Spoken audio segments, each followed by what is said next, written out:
नमस्कार, मैं हूं अमिताभ ओझा और आप देख रहे हैं न्यूज़ 24 बिहार झारखंड यूट्यूब और फेसबुक चैनल। आज हमारे साथ हैं वरिष्ठ पत्रकार और चुनावी विश्लेषक डॉक्टर संजय कुमार जी और हमारी चर्चा का विषय है कि जिस तरीके से जब भी चुनाव की दस्तक होती है, जातीय रैलियों, जातीय महासम्मेलन की एक होड़ सी लग जाती है। बिहार में हम देखें तो पिछले कई महीनों से लगातार ऐसी ही जातीय रैली और सम्मेलन होते आ रहे हैं और कोई भी पार्टी इसमें पीछे नहीं है। चाहे बीजेपी की बात करें, सम्राट अशोक के नाम पे एक बड़ा सा सम्मेलन पटना में किया गया था। इसके अलावा कुशवाहा समाज की रैली हुई, कहार समाज को लेकर एक बड़ी रैली का आयोजन किया गया, तेली समाज ने दिसंबर में एक बड़ी रैली की थी पटना में। उसके अलावा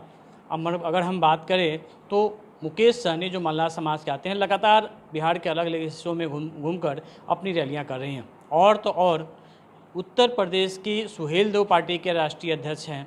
वो यहाँ आते हैं और ओम प्रकाश राजभर बिहार के अलग अलग हिस्सों में घूमते हैं, रथ लेकर घूम रहे हैं और उसके बाद गांधी मैदान में उन्होंने रैलियाँ की। उनका कहना था कि अपने समाज के लोगों को एकजुट कर रहे हैं, यानी कि जाति और उसके बाद उपजाति की राजनीति भी बिहार में यूपी पैटर्न पे एक बार फिर तेज हो गई है। हालांकि बिहार में इससे पहले भी कई जातीय नेता जो है हुए हैं। चाहे हम बात कर ले, मुकेश सहनी की बात कर ले, उन्होंने सहनी जो मछुआरा समाज है उनको लेकर एकजुट किया और देखिए केंद्र में लगातार लोकसभा का चुनाव लड़े और उसके बाद पिछली सरकार में बिहार में मंत्री भी रहे थे। हालांकि अभी वो मंत्री से बाहर हैं, बीजेपी के साथ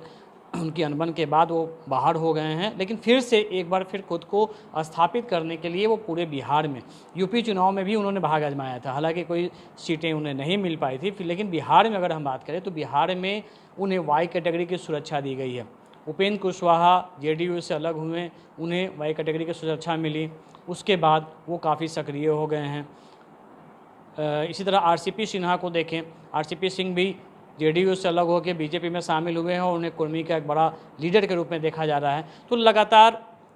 जो इस तरह के जाति और उपजाति के नेता हैं उनको उनकी रैलियां हो रही हैं, सम्मेलन हो रहे हैं और वो लगातार सक्रिय भी हो रहे हैं। आज पटना में पान समाज का बहुत बड़ा रैली था। करीब बताया जा रहा था, जो वक्ताओं ने कहा कि बिहार में सिर्फ 38 ज़िलों में से 35 ज़िलों में उनके 80 लाख उनकी जाति के लोग हैं, लेकिन अलग अलग जो अपना सरनेम लगाते हैं और यही वजह है कि उनकी राजनीति में उनको वो ओहदा नहीं मिल पाया है जो दूसरी पार्टियों को मिल गया। फिलहाल इन सभी बातों को लेकर हम बात करते हैं संजय जी से। संजय जी, सिर्फ ये बिहार का मुद्दा नहीं है। बिहार में तो जाति शुरू से बदनाम है कि बिहार में बिना जाति के कुछ नहीं होता है। तो क्या लगता है कि ये जो जाति आधारित जो रैलियां होती हैं, सम्मेलन होते हैं, इनका कोई फल मिलता है? रिजल्ट चुनावी जब मतदान की तिथि अगर बात करें तो वोट के रूप में कोई इनको फ़ायदा मिलता है? निश्चित रूप से फ़ायदा मिलता है, और अगर नहीं फ़ायदा मिलता तो फिर ये जातीय गोलबंदी और जाति के इर्द गिर्द जो राजनीति करते हैं, शायद ये राजनीति की पटकथा नहीं लिखी जाती, राजनीति पर विराम लगा दिया जाता। देखिए, जब आज़ादी मिली इस देश को, थोड़ी पृष्ठभूमि में हम जाना चाहेंगे, तो विचारधारा पर आधारित पार्टियां बनती थी और विचारधारा के स्तर पर ही उनके कार्यकर्ता उनसे जुड़ते थे, उस पार्टी और उस पार्टी के सिद्धांत पर वो विश्वास करते थे। धीरे धीरे विचारधारा की राजनीति किनारे होते गई, डाइल्यूट होते गई, और तब जाकर के मुद्दों पर आधारित, कि वो आपको याद होगा कि कभी बात होती थी कि हमें सड़क चाहिए, बिजली चाहिए, पानी चाहिए, मुद्दे पर आधारित राजनीति होते थे, वह भी डाइल्यूट हो गए और जाकर के चीज़ें रुक गई जाति पर। और जब जाति के इर्द गिर्द जब चीज़ें रुकी, चूँकि राजनीति करने वाले जो लोग होते हैं या पार्टियां भी, उनको सूट करती है जातीय मुद्दे, चूँकि उनको लगता है कि मुद्दे पर तो कोई हम बात करेंगे नहीं, तो जातीय छत्रप को, जातीय नेताओं को मैदान में उतारिए, उनको बताइए कि हम अस्मिता और आपके गौरव के सबसे बड़े प्रतीक के तौर पर हैं और हम इस पार्टी से ताल्लुकात रखते हैं, और जब आप हमारे पक्ष में गोलबंद होइएगा तो एक तो कि हमें भागीदारी मिलेगी, हिस्सेदारी मिलेगी, टिकट मिलेगा, और कल जब हम चुनाव जीत करके जाएंगे तो एक प्रतिनिधि के तौर पर आपके लिए गौरव साबित होंगे। तो जातियों में बटा हुआ समाज जब जाति में ही अपना गौरव ढूंढ रहा हो तो राजनेता और नेता तो इस राजनीति को करेंगे ही, उसको आकार देंगे ही, और इसकी पटकथा लिखी जाने लगी है बिहार में। त्रिवेणी संघ से इसकी पटकथा की शुरुआत अगर हम लोग माने तो आज तक इसी तरह से चीज़ें बढ़ते गई। कभी कुर्मी चेतना रैली हुई, कभी यादवों का महासम्मेलन हुआ, कभी पिलावन रैली हुई। कभी लाठी पिलावन रैली हुई, चंद्रवंशी समाज की रैली हुई, कुम्भकार समाज की रैली हुई, उस तरह से ब्रह्मर्षि समाज की रैली हुई, कुंवर सिंह और राणा प्रताप के बहाने क्षत्रिय समाज की रैली हुई, क्षत्रिय अस्मिता और क्षत्रिय ये की बात की गई। तो हर व्यक्ति जो विचारधारा से लबरेज होते हुए भी उनको आसान तरीका लगा कि जब तक हम पर जातीय चस्पा नहीं लगेगा, मतलब लगेगा नहीं कि हम उस जाति का प्रतिनिधित्व करते हैं, तब तक पार्टी हमें बहुत भाव नहीं देगी। और अब तो क्षेत्रों का बंटवारा जातियों के आधार पर होता है। एक और अब तो भगवान का भी नामकरण हो रहा है, भगवान का ही बंटवारा होने लगा है कि भाई सम्राट अशोक आ गए तो वो कुछ धानुक जाति के थे, तो भगवान राम क्षत्रिय थे। तो इन सब मुद्दों को लेकर ही हो रही। तो अच्छा, ऐसा भी देखने जो अब जो उपजातियां जो सामने आ रही हैं वो तो ज़्यादातर दिख रहा है कि राजाओं से संबंधित दिखाया जा रहा है, विभिन्न देवताओं से संबंधित दिखाया जा रहा है कि वो हमारे जाति के थे। बिल्कुल बिल्कुल आपने सही कहा कि राम और कृष्ण को भी जब जातियों में बांटा गया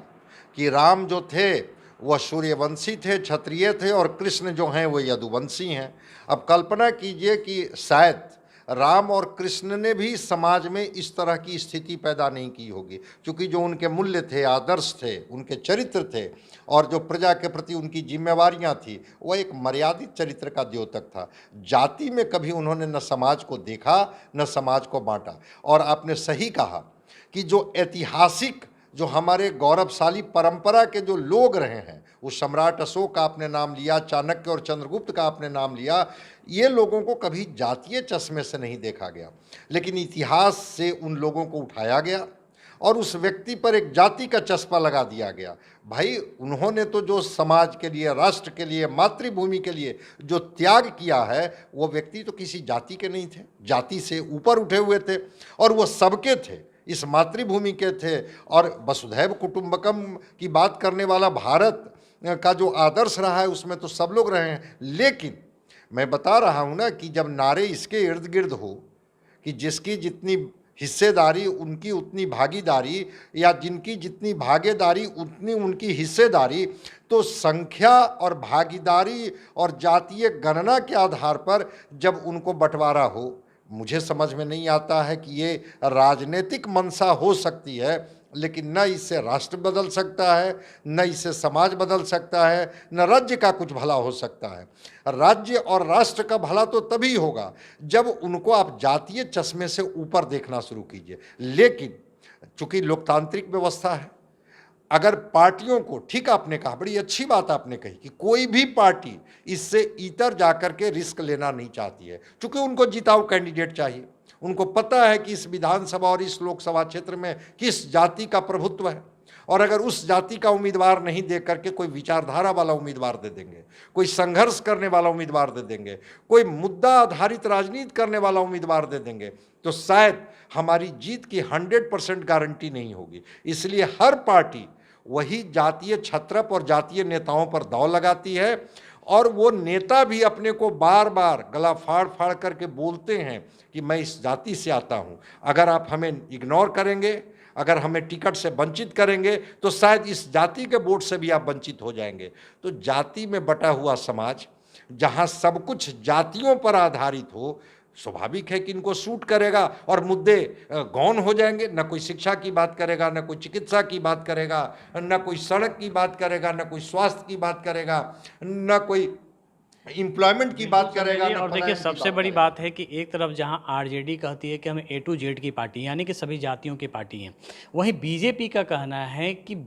जो जातियों को लेकर बीजेपी का कंसेप्ट है वो ये है कि हम सभी जातियों को लेकर आगे बढ़ते हैं और उनके सम्मान की बात करते हैं और उनकी हिस्सेदारी की बात करते हैं, जबकि आरजेडी और तमाम दूसरी जो पार्टियाँ हैं वो उन्हें अपना सिर्फ पिछलग्गू बनाना चाहती हैं। लेकिन दोनों ही, कोई भी पार्टी हो, कोई भी जाति से ऊपर बिहार में नहीं उठ पाया, और वर्षों से अगर हम देखें तो अब ये होते चले आया है। और इस जाति के आधारित जो बातें हैं, जो उसका फ़ायदा है, उसी को लेने के लिए आप देखिए किस तरीके से बिहार में जातीय जनगणना का मुद्दा उठा था। कोई पार्टियां ये नहीं करी कि हमने इसका विरोध किया, चाहे वो बीजेपी हो, चाहे आरजेडी हो या फिर जेडीयू या तमाम दूसरी पार्टियां हों। ये अलग बात है कि तकनीकी पहलू को देखते हुए हाई कोर्ट ने उस पर रोक लगाई है, जो जुलाई में सुनवाई होनी है। और इसके पीछे भी मंशा यही थी कि बिहार में जो जातीय जनगणना का जब रिकॉर्ड सामने आएगा तब ये पता चल पाएगा कि किन जातियों की हिस्सेदारी कितनी है और उसी हिसाब से उनकी भागीदारी की बात भी उठेगी।